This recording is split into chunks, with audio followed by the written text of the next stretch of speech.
بسم اللہ الرحمن الرحیم نحمدہ و نصلی علی رسولہ الکریم اما بعد۔ میرے محترم بھائیوں، دوستوں، بزرگوں اور اسلامی بہنوں،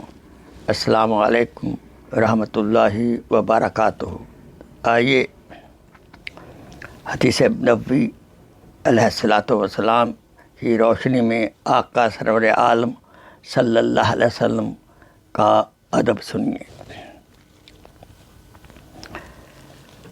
حضور اقدس صلی اللہ علیہ وسلم وہ شاہ امم، سراپا جود و کرم اور ماہ فضل و کرم اور وہ سراپا حسن و جمال تھے، جن کی آمد کی خوشخبری ہر الہامی کتاب میں دی گئی، جن کے حسن و جمال کا تذکرہ قرآن مجید میں آیا ہے، جن کی مبارک انگلیوں سے پانی کا چشمہ ابل پڑا، جن کا سینہ مبارک کا پسینہ مبارک مشک و عنبر سے بھی زیادہ خوشبودار تھا، جن کی ولادت باسعادت پر شیاطین کو آسمان پر جانے سے روک دیا گیا، جن پر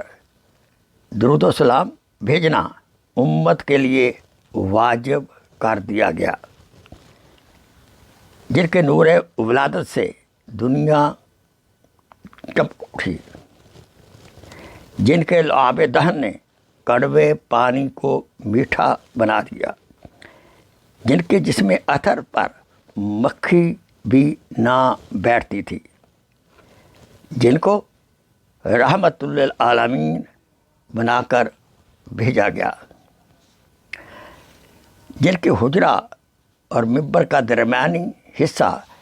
بہشت کے باغوں میں سے ایک باغ بنا دیا گیا، جن کو قیامت کے دن مقام محمود عطا کیا جائے گا، جن کی امت قیامت کے دن سب امتوں سے زیادہ ہوگی، جن پر نازل ہونے والی کتاب جنت میں بھی پڑھی جائے گی، جن کے خیر مقدم کے لیے کائنات کو دلہن کی طرح سجایا گیا، جن کو حوض کوثر کا والی بنایا گیا، جن سے دین کی تبلیغ پر قیامت کے دن گواہی طلب کی جائے گی، جن کی زبان اقدس عربی اہل جنت کی زبان ہوگی۔